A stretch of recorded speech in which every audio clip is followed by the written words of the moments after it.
totoo. Hindi kami manloloko. Kaya, sabay-sabay ho nating isigaw, wala nang babalik! Huwag kayong bumalik! Huwag kayong bumalik! Huwag kayong bumalik! Yo, what's up? Happy people, sa mga pagpalang araw, gabi, tanghali po sa ating lahat. For today's video mga kuis mga guys, naku po. Wala na lang babalik mga kuis mga gayas. Iba ka po sila, hindi na po makakabalik dito dyan sa City of Manila mga kuis mga gayas, no? So yan po pag-usapan din sa video ito. Mega love shoutout po sa ating lahat.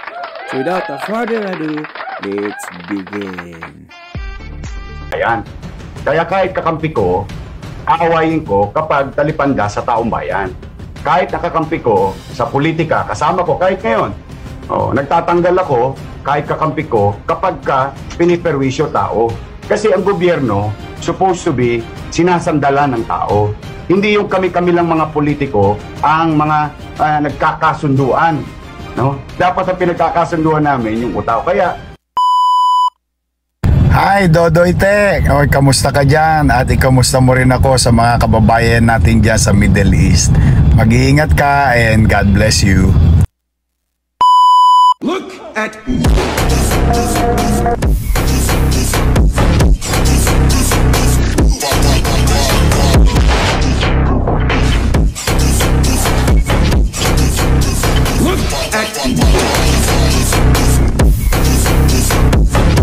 pagpalain kayo ng buong may kapal. Manila! God first! Ayan, ng lungsod ng Maynila, siya ang kauna-unahang babaeng naging mayor ng ating lungsod, partner. Ang inyong door-to-door na doktor ang uunahin ang ating kapakanan bilang isang mamamayang Manilenyo. At syempre, kalinga ng isang ina, pag-aalaga ng isang doktoro. Dahil naniniwala siya na tao ang una kay Mayora Hani Lacuna! Muli ang mananatiling mayor ng Maynila, Mayora! Ano daw sabi? Mananatiling mayor sa Manila. Napaka-assuming po naman nila mga kuis mga gayas. Masyadong assuming. Hani Lacuna! Dami na ba picture, no? Mayora! Tagal ba? Lumabas ka na! Mayora! Mayora! Mayora! Maraming salamat po.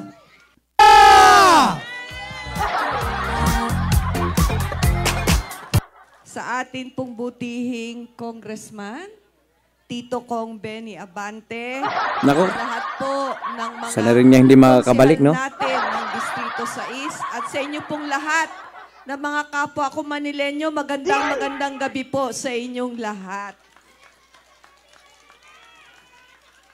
Alam po ninyo, 3 taon nang nakaraan na tayo po ay nagsimulang mangarap at tayo po ay gumawa ng kasaysayan dito sa lungsod ng Maynila.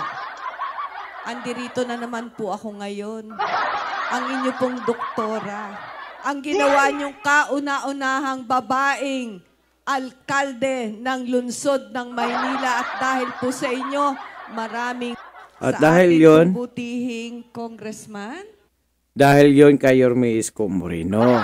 Yan yung ayaw niya talaga aminin mga kuis mga gayas. Dahil nga sabi niya ay talagang nanalo siya daw. Hindi daw isi park. Hindi daw isi park. Ayun ka interview niya kay Katunyeng. Wala daw ambag ng ating buting Yorme Isko Moreno. Wow. kapwa ko Manilenyo, magandang gabi po sa inyong lahat. Alam po ninyo, 3 taon nang nakaraan na tayo po ay nagsimulang mangarap at tayo po ay gumawa ng kasaysayan dito sa lungsod ng Maynila. Andirito na naman po ako ngayon. Ang inyo pong doktora. Last mo na yan, ate, ha? Ang ginawa niyong kauna-unahang babaeng alkalde ng lungsod ng Maynila at dahil po sa inyo, maraming salamat po. At ngayong gabi po, ay humaharap na naman ako sa inyo. Kala ko sasabihin, at ngayong gabi po ay magpapaalam na ako sa inyo. Maharap pala sa inyo. Maraming salamat. Ako po'y nangangako Na hindi na babalik. na alam naman ninyo, ang pamilya sa akin ay napakahalaga. Ako po'y nangangako na sa ating Napakahalaga daw yung pamilya, mga kois. Pero wag ka. Diba? Isip nila, na isang pamilya lang. Kapatid niya, si Yormesco Moreno. Pero bakit? Grabe yung panay-panira niya kay Yormesco Moreno. pamilya ay walang iwanan. Lahat kasama dahil lahat mahalaga. Tandaan ninyo, ang nangiiwan ng pamilya ay nangiiwan ng sambayanan. Sino kaya tinutukoy nito? Hindi naman siguro si Yormesco Moreno. Kasi hindi naman sila iniwanan. Sila ang nangiiwan kay Yormesco Moreno, mga kois, mga gayas. Napakarami na po nating nagawa. Napakarami daw. Pero bakit halos wala tayong makikita? Baka yung nagawa ni Yormesco Moreno noon. Napakarami pa rin ho nating gagawin. At hindi po tayo... Naku, parehas lang to kay Kong Bini Abante. Sa last term daw niya sa Congress, mapagawa daw siya ng maraming tulay dyan sa kanyang distrito, ha? Anong gagawin nun sa tulay? Ha? papayag na ito po ay insultuhin o maliitin ninuman. Ninuman. Dahil ito po ay sama-sama nating pinaghirapan. Hindi man tayo perpekto, pero ang Maynila ay hindi dugyot. Tamanilin nyo, hindi daw dugyot ang Manila. Hindi daw dugyot? Bakit araw-araw may gabing tambak yung basura dyan? Bakit sabi natin hindi daw dugyot? Ang Maynila ay puno ng pangako at pag-asa. Simple lang po ang gusto ng ating mga mamamayan. Dagdag na serbisyo at dagdag na benepisyo. Kaya po, magsama-sama tayong lahat. Huwag na ho tayong manahimik. Lumabas po tayo ng ating mga tahanan. Estilong San Bersusa lang to. Parang estilong aktivista, mga kois, mga kayas. Lumabas na daw tayo sa ating mga tahanan. Siguro, napupuno na ng basura yun. Di ba? Kasi sabi niya, huwag niyo ilabas yung basura eh. Yung basura, lagay niyo sa loob ng bahay. Pag napuno yan, umalis na kayo sa loob ng bahay. Hindi na dugyot. Kausap po tayo ng maraming tao. Ipagsigawan po natin na ang pamilya namin, ang pamilya ng Asenso Manileño ay binubuo ng mga taong may prinsipyo, kagandahang asal, at may dangal. Dahil ang Magandang asal pala yung panay mo sigaw, huwag ka nang babalik. Magandang asal pala yun na panay mo, pukol, bato sa mga utang na ikaw naman nag-aproba. Yung pala yung good value sa kanila, mga kois, mga gayas. Napakan yung value sa education ng mga kois, mga gayas. bawat isa sa ay tapat. Hindi corrupt. Ang bawat isa sa amin ay totoo. Hindi kami manloloko. Kaya, sabay-sabay ho nating isigaw, wala nang babalik! Wala nang iwanan! Yan yung magandang asal mga kuys, mga gayas. Sino din tokoy doon na wala nang babalik? Ayan pala magandang asal ng mga kuys, mga gayas. Palakpakan. Magaling talaga ito. Ito na. Ang sunod matatalo. Magsama-sama po tayo. Iangat natin ang isa't isa.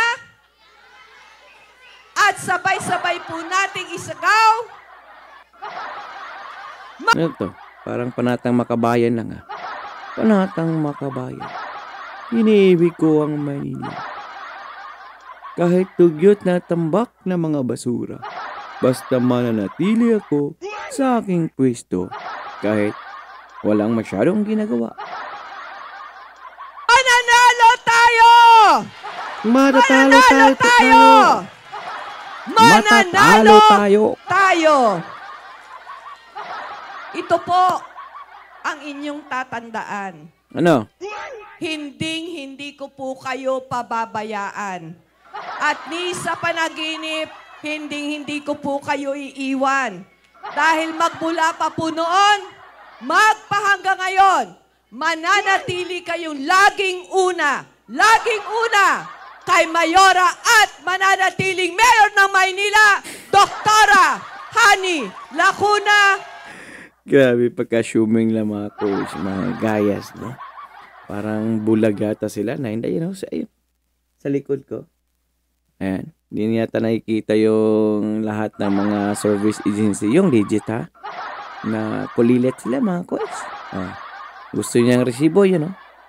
Napakaraming resibo ng ating buting Yorme Isko Moreno. Ayan. Pangan, maraming salamat. Magandang gabi, Asenso Manileño! Nako, mga gayas. Imbis na maglahad ka ng mga programa mo, panay mo pukol, ha? Panay mo pasingit sa Yorme Isko Moreno, mga kuys, mga gayas. Sana yung programa mo nilatag doon. Ala na ba? Ulats na ba? Kasi yung mga programa lang mga kuys, mga gayas, programa na ni Yorme Isko Moreno, ginagaya lang po nila mga kuys, mga gayas. Hindi ba pwedeng gumawa sila ng sarili nilang programa? Para naman maniniwala o magpagkatiwalaan sila ng Manileño, mga kuys, mga gayas. Puro naman po kasi copycat, panggagaya. Ha? Kaya palagi tayong nga sa survey, Mayora. Imbes na maglahad ka dyan ng mga programa mo, puro pukol, paninira, kay Yorme Isko Moreno. Diyan sa, sa kwento mo. Siyempre, kwento mo yan, magaling ka dyan eh. Ikaw ang tama. So, wala kaming naririnig ng mga programa mo. Ano yung itutuloy?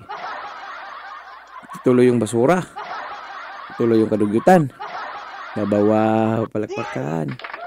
Ganun po sila kagaling mga kuys, mga gayas, Di gaya ni Yorme Isko Moreno sa lahat ng mga caucus o proclamation rally, mga kuys, proclamation rally, mga kuys, mga gayas, talagang nilalahad yung mga programa para sa Manileño, mga kuys, mga gayas. Di yung pag nagsalita ka dyan sa entamblado, puro paninira lang po ang sinasabi mo. Ilahad mo kung ano yung pakay mo kung bakit ka babalik din sa City of Manila. Kaysa yung marinig ng mga tao, puro panira lang po talaga mga kuys, mga gayas. Hindi na po sila nagsasawa. Nagsasawa na nga yung mga Manileño na laging napakinggan yung mga paninira nyo na wala namang, naiwan ko lang kung sino pang maniniwala nito mga kuys, mga gayas. Kasi yung utang na yun mga kuys, mga gayas, nilahad dyan bago umutang ating buting Yorme Isko Moreno. Nagpaalam siya sa taong bayan kung bakit siya utang, para saan. Ayun naman po, may nakikita po naman mga kuys, mga gayas. Di sila May nakikita ba sa mga programa na dyan mga kuys mga gayas? Nga. Eh bakit? Walang transparency mga kuys mga gayas. Hindi naririnig ng taong bayan. Hindi naririnig ng Manilinyo. Di gaya kay Yorme Isko Moreno, lahat ng galawan dyan sa City Hall, alam po kasi po, transparent ang ating buting Yorme Isko Moreno at lagi po makikita natin yan sa live niya hanggang sa ngayon po, kahit balikan nyo pa munyo po yung mga inutang na yan mga kuys mga gayas. Siya pa nga nag-approve, di ba? Siya pa nga nagsabi, sana last na to. At hindi nyo na muli pang pag-usapan dahil ayun na Kumbaga case close na po mga kuys mga guys. Pero wag ka, siya lang din po nag-ungkat sa ngayon mga kuys mga guys. Kaya komento po ng inyong mga opinion o reaction sa comment section ng ating video. So for now, I'm Gan Manila. God first, God be all peace. Bye-bye. Our hearts beat to the city streets. We began to feel the fire.